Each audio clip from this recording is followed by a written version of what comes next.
You're listening to another episode of the JustGoBike podcast. That's AKA Murph. And that's AP. And this is the podcast where we talk about cycling just for the fun of it, with tales from all over the nation. Come for the bikes, stay for the fun, and leave with a smile. Oh, hey Murph, how are you? I am good. I just got back from my local bike shop, dropped off my bike for a tune-up before I get to meet up with you for a 500-mile bike adventure. How about you? I'm fantastic. I just finished up a weekend of riding, including doing the Pigtails ride with my family on the High Trestle Trail. It's a Iowa Bicycle Coalition ride, and it is just so much fun. Yay! Yeah. That's awesome. That's a female-focused ride, correct? Yeah, so it was all women, all biking together on the trail, having just a fantastic time, getting some A-plus cookies at the rest stop at the Madrid Flat Tire Lounge. I mean, it was just awesome. I had so much fun with my family out on the road in perfect weather.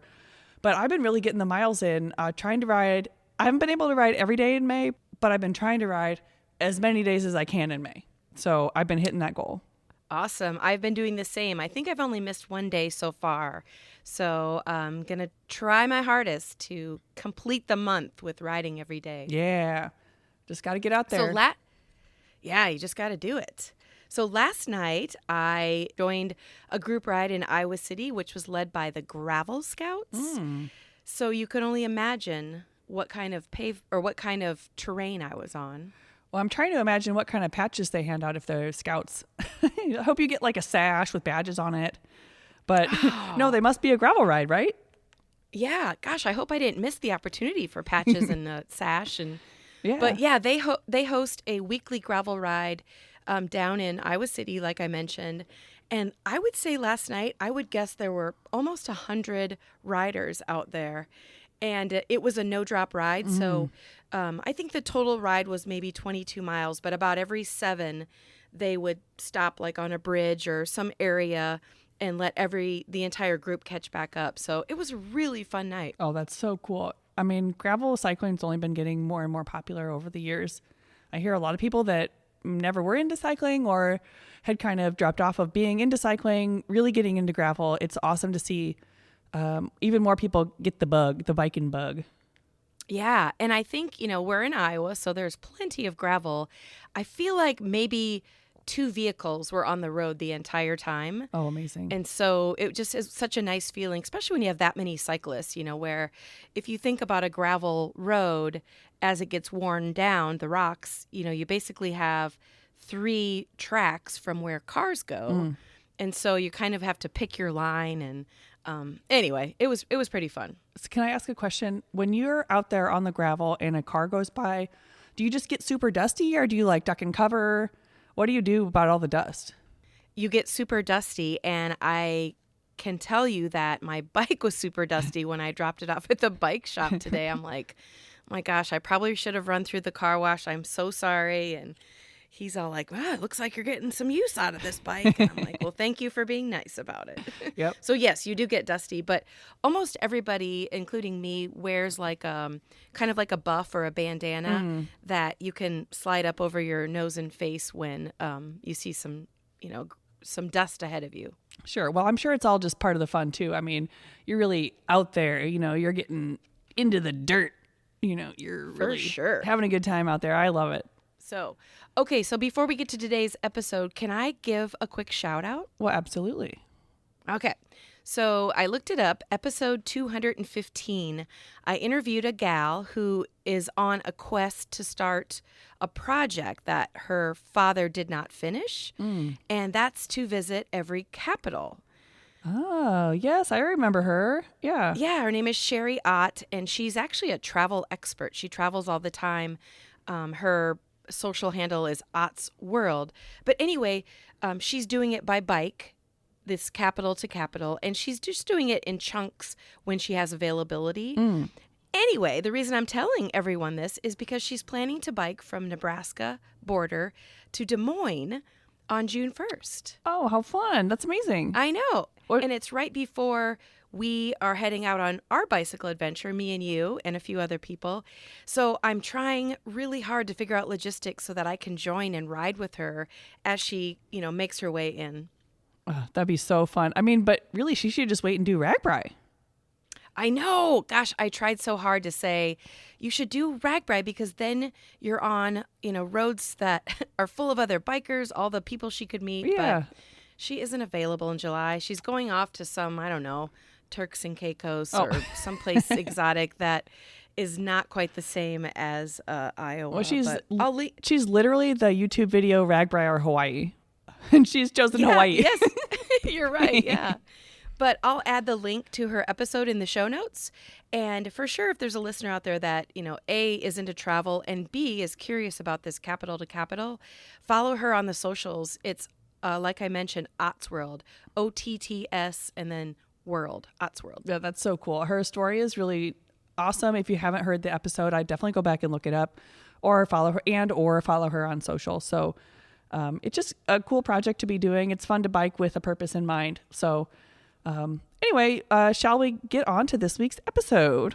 Yes. So today is the day, the official launch of RAGBRAI 101, where we dig deep into some of your listener questions about RAGBRAI.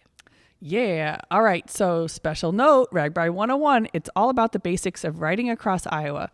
So if you have questions about your registration or parking or your team or just the logistics of having your butt on the saddle for 500 miles, be sure to utilize the RAGBRAI website or email info@ragbrai.com or get a hold of us at JustGoBike with your questions, either through social media at JustGoBike or our email, justgobikepodcast@gmail.com. There's a lot of resources there for you. Remember, you're not alone. You might feel alone now, but pretty soon you're going to be riding across the state with 10,000 other bicyclists. So we want to get you ready for that. Yes, and we already have quite a few questions that have come in, which is why we're launching a little bit early this year. Yep. And keep them coming, though. Yep. Keep them coming. Keep all them right, coming. let's go.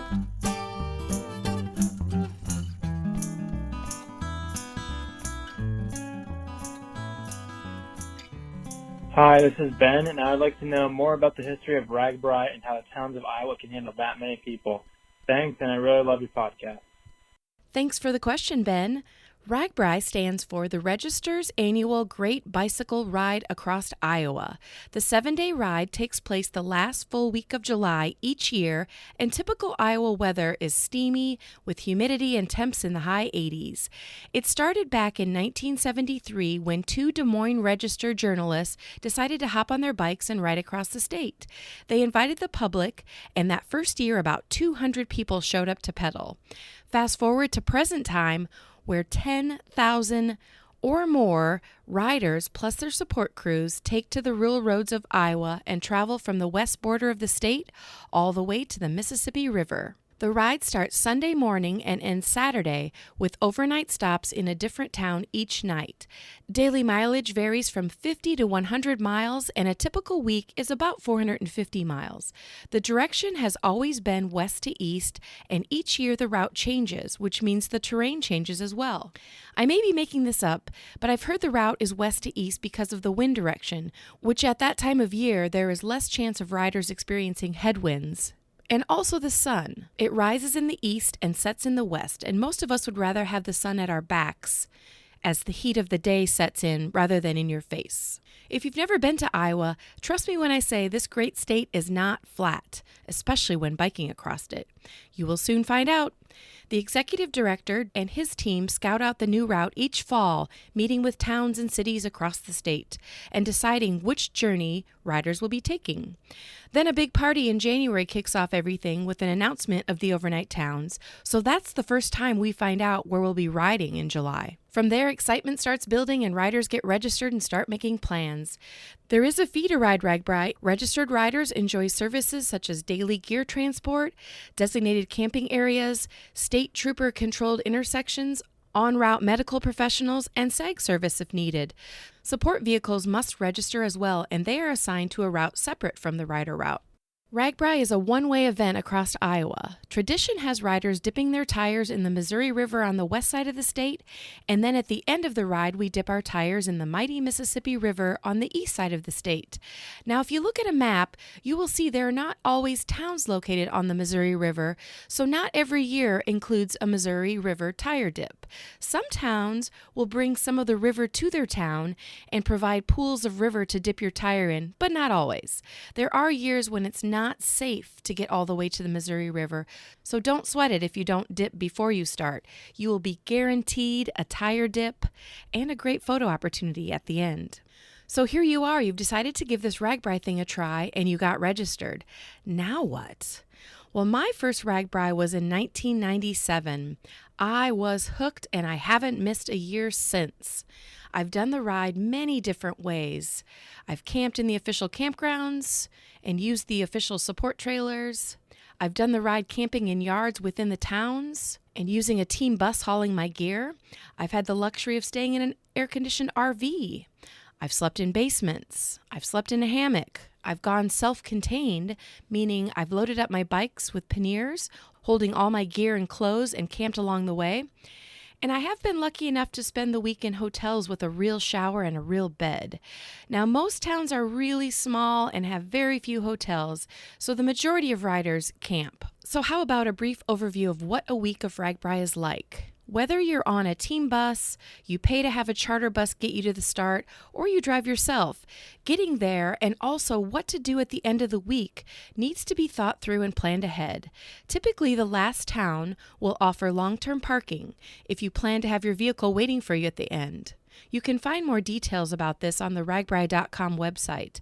The bottom line is you need to get yourself, your bike, and your gear to the starting host town before the ride starts on Sunday morning. You can watch a video called How to Pack for RAGBRAI on YouTube if you need ideas on how to pack. Pack light enough so that you can easily carry your bag each afternoon from the RAGBRAI trailers or your support vehicle to your camp spot, and then you have to haul it back again in the morning.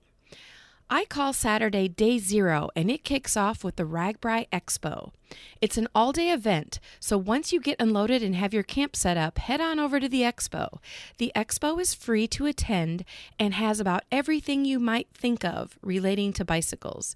You can buy anything you may need for the week or items you forgot to pack. You can also find all the official RAGBRAI merchandise at the expo. There is great entertainment and people watching all day as well. And of course, food. So much food. I will get more into food in a future episode. Be sure to tour the town while you're there. Each overnight town works so hard for our arrival. Okay, so get some sleep because Sunday morning hits and it's go time. Depending on your overnight arrangements, you'll need to have your camp stuff and gear packed up and on the official RAGBRAI trailers or your support vehicle by a pre-designated time. If you're tent camping, it should be pretty easy to wake up. Once the sun hits your tent, the intense Iowa heat will get you moving. Not to mention the sound of hundreds of tent zippers zipping open and shut as everyone else gets ready to start the day. Once your gear is loaded up, it's now just you and your bike. Take a deep breath. Your only mission is to end up in the next overnight town. Your speed and the number of stops are totally up to you. Take your time and enjoy yourself. Oh, and it's an unwritten tradition that first-time RAGBRAI riders will have the word virgin written down their calf. This is to let other riders know it's your first time. Most seasoned riders have experienced the same ritual and will cheer you on and maybe offer some tips to get you through the week. There are so many things to see and do all day, so be sure to slow down, look around, and listen to other cyclists who may know of local attractions to check out.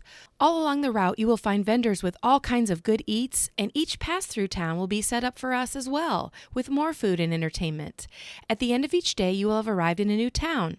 And this town will be full of more vendors and entertainment, and each morning will be a repeat of the day before. You would think 7 days of riding would leave you slim and trim, but with all the great food vendors and the homemade church lady pie and all that beer and sports drink, you'll be lucky to go home without gaining a pound or two. So a bit more about the volume of riders on the Iowa roads.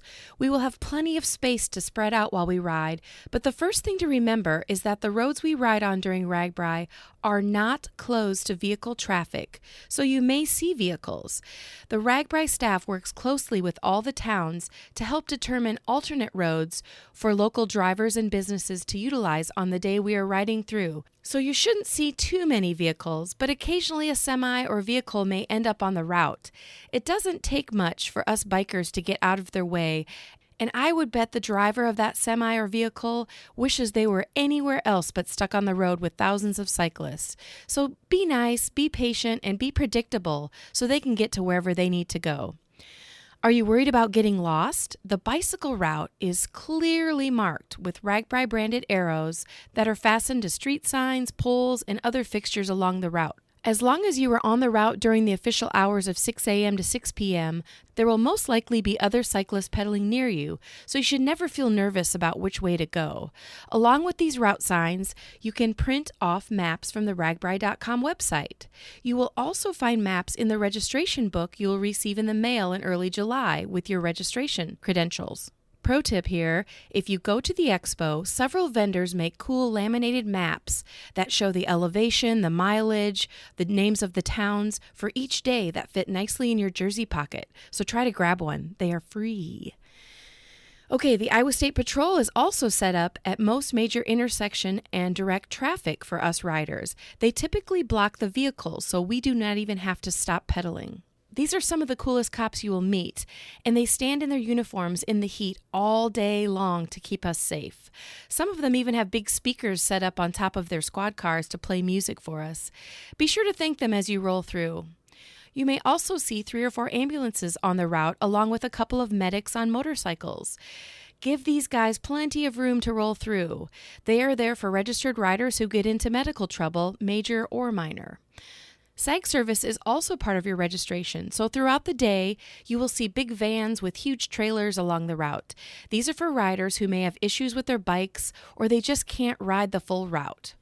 In my opinion, the SAG service should be used as a last resort because each van only holds about 15 riders and their bikes. So if the van is full, you may be waiting a very long time for the next van to roll by. If by chance you do need to use the SAG, put your bike upside down on the side of the road. This is the signal the SAG drivers are looking for. Now keep in mind you'll be stuck in that van for a long time as the driver slowly makes his way along the route picking people up. So again, try your best to complete each day on your own. It will be so much more fun. If you have someone driving a vehicle for support throughout the week, as I mentioned earlier, they have their own route that is clearly marked with RAGBRAI vehicle route signs. You can print these maps on the RAGBRAI site as well. Support vehicles should not be on the rider route. This is a big no-no. Now, the exception to this is that each day there is an official lunch meetup town where support vehicles use their own route to come into the same town and can meet up with you. With so many people, cell service is not the best, so if you plan to have your support vehicle meet you in the lunch town, make a tentative plan each morning by looking at the map together and finding some sort of landmark or business that maybe they can try to park near. As I mentioned, the RAGBRAI route hours are 6 a.m. to 6 p.m. That is 12 hours to ride the day's mileage, so you have plenty of time to explore each town, eat, and get to camp to set up and shower. There's no specific start time, so riders start whenever they are ready to go and end up spread out nicely throughout the day. Of course, when you have more than 10,000 bicyclists biking from point A to point B, there will be times of congestion, but it's not anything that will ruin your day. Be sure you and your biking friends ride right. This means riding predictable. Stay to the right of the road if you are moving slower than others, and don't follow the rider in front of you too close. There are a wide variety of skill levels of cyclists on the route, and you just never know what to expect from anyone but yourself. If you need to stop, call it out and get off the road completely so others can keep on rolling. Same thing when you're going back on route. There is a steady stream of cyclists riding by you, and it doesn't take much to look back and wait for a break in the action before you start pedaling. A simple command like "rider coming on" will be very helpful for riders near you. And as you ride throughout the day, there will be all kinds of opportunities to stop for snacks, beverages, photo ops. So if you roll up on a vendor and the line is long, you have two choices: stand in line and meet new people, or keep on rolling to the next vendor. The popular vendors who are en route every day will post signs along the route before their stop so you can plan ahead. For example, a shout out to Mr. Pork Chop. It's a super popular stop, and they have pink signs along the route to tell you how many miles until you reach them. They are en route every day, so if the line is too long one day, save it for the next day. And usually the pork chop stop is located at a farm with many other vendors, so you'll have multiple options in addition to the famous pork chop.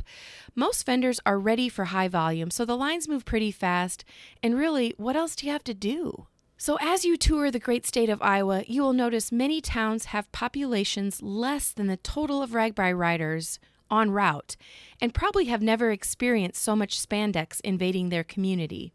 Embrace all they have planned for us, whether it's homemade pie, cold water, or live music. These volunteers have worked for months and months to make this day a success. And most communities will turn our money into great things like a new playground or updated fire station equipment. And don't forget to take pictures. It will be so hard to go back home and explain how small towns use tractors and wire to create bike parking through the middle of their streets, or how you saw a group of guys riding adult-size big wheels all week. So I guess that's a wrap. Ben, I hope I answered your question, and if you see me on the route, please say hi.